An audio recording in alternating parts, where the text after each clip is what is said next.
Once, when I was little, I heard that bows could swallow a whole elephant. The image had stayed with me all day, and I decided to draw it. All the grown-ups were telling me the same thing. The hat looks great. They didn't understand. They just kept telling me to do something with myself, like study geography or maths. I took their advice and became an aviator, a job that allowed me to travel the planet and live the life the way they've always wanted me to. I've been living in an adult's world for several years now, but I have never felt comfortable. I felt sad and frustrated. I've always been the weird one in a world where everyone was alike.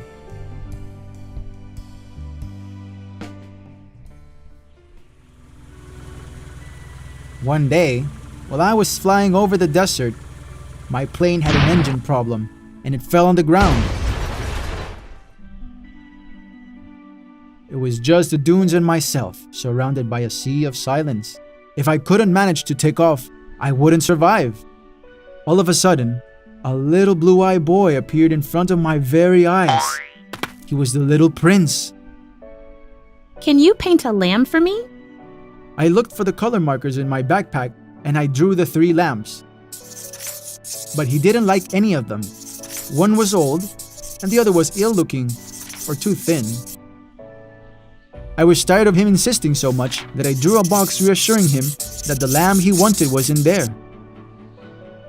Oh, that's exactly what I wanted. The little prince lived on a small, far-away planet. There were volcanoes on this planet, and the land was covered with enormous baobab trees. The little prince liked watching the sunsets very much. He knew how to enjoy the little things in life. He paid attention to the small details and to all those moments invisible to adult eyes.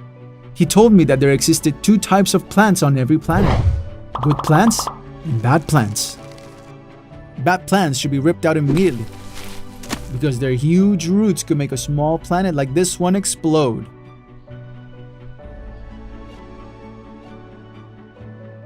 Why do roses have thorns? The little prince asked me one day. So that animals won't eat them, I replied. But they eat them anyway. In that case, I don't know. I've got important things to do. We're lost in the desert, and if I don't fix my plane, we'll die. Important things? Roses have had thorns for millions of years. Don't you think it's important to ask you about them? I went closer and I gave him a hug. He was right. In the adult world, important things are numbers or doing business. People don't appreciate the small details in the world around us.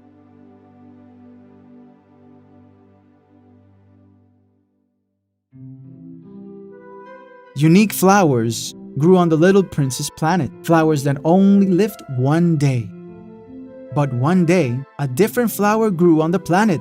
It was incredibly beautiful and a little selfish. Besides, the flower thought it was invincible because it had 4 thorns. It was a vain flower and always demanded the little prince's attention. That flower gave my life meaning. I should have never run away, but I was too young for love. The little prince was talking about the day he said goodbye to his flower to set off on his journey around several planets. I love you. You have decided to leave, so do it and try to be happy. I'll be okay. I have 4 thorns to defend myself. The first planet the little prince visited was ruled by a king. "My first subject," exclaimed the king when he saw him. The little prince was confused to hear him say that. The king explained that all the universe had to obey him. And you can demand anything you want? Asked the little prince. "No, one should always demand what people are able to do." I think there's nothing for me to do here. I have to go. The king tried to hold back the little prince in every possible way. He even named him minister of the realm. Nothing could change his mind. He had to continue with his journey, and no king's authority could stop him. He kept thinking, adult people are so weird. On the next planet lived the vain person. "Oh, an admirer," said the vain man. "Start applauding me till I tell you to stop." After applauding for a while, the little prince got tired and stopped. You admire me very much, don't you? What does it mean to admire someone? To admire someone is the same as admitting that I am the prettiest, the most intelligent, and the best person on this planet. But you are the only one on this planet. Why do you want people to admire you? The little prince was definitely realizing that older people were very weird. What they did made no sense.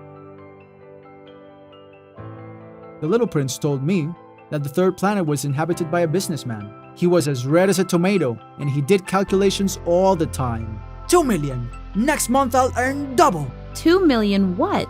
Stars. I'll have 2 million stars. And what do you do with 2 million stars? I count them and I put them in the bank. But that's pointless. You're not useful to them.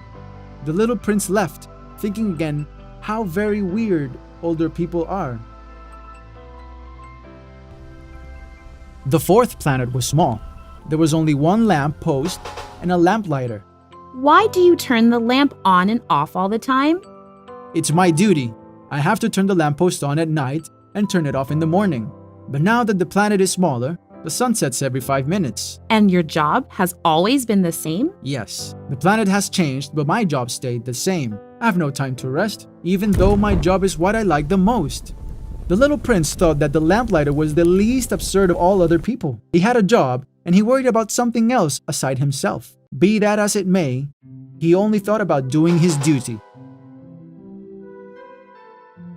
The last planet he visited was the biggest one and was inhabited by an old man who was a geographer and knew where the oceans, the mountains, and the deserts were. So, are there many seas on your planet?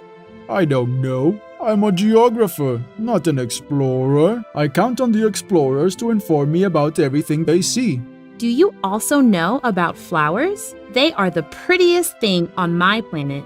No, I'm not interested in flowers because they decay fast and disappear. I like mountains better because they never change. At that very moment, the little prince regretted having left his flower alone. One day, the flower would disappear too.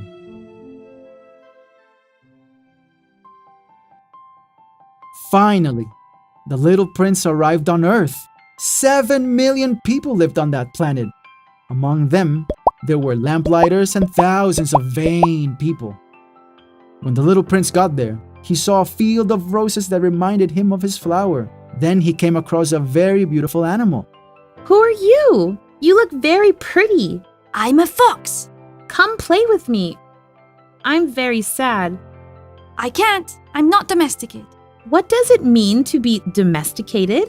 It means to have a bond with someone. To me, you're just another boy, and I don't need you for anything. But if you domesticate me, we'll grow fond of each other and we'll end up needing one another.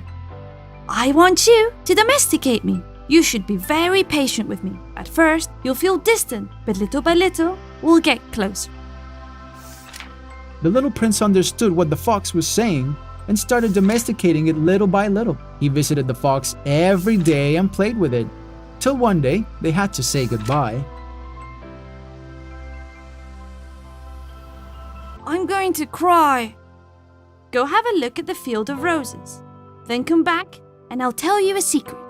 The little prince did exactly what the fox asked him to, and he realized that contrary to the rest of the roses, his rose was unique and special because the flower had been domesticated by him and he by the flower. The rest of the roses were beautiful, but they were meaningless, What really matters is invisible to the eyes. told him the fox before saying goodbye. Come on, let's look for a well. A well? We're in the desert! But the little prince wouldn't give up. If he wanted something, he would get it. What really makes a desert more beautiful is the well underground. What makes something beautiful is invisible to the eyes. The little prince had fallen asleep, and I kept walking holding him in my arms as if he were a treasure. It was then when we found the well and drank from it. It seemed that water sprung as a reward from walking under the stars and all our hard efforts.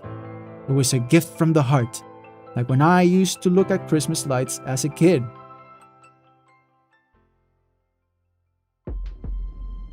The little prince was near the well, and I went closer to see him. When I got there, I saw him talking to a snake. It looked very dangerous. He was pale as snow. He looked at me, and then I understood everything. I fixed my plane. I'm glad. I'm going back home too, although my journey is much longer and more complicated. We were standing in a desert in daylight, but I felt frozen. I couldn't believe I'd never hear his laughter again. Tell me this is all a bad dream. I don't want you to go. Let me set off on this journey alone. All of a sudden, there was a lightning, and the little prince fell on the desert sand.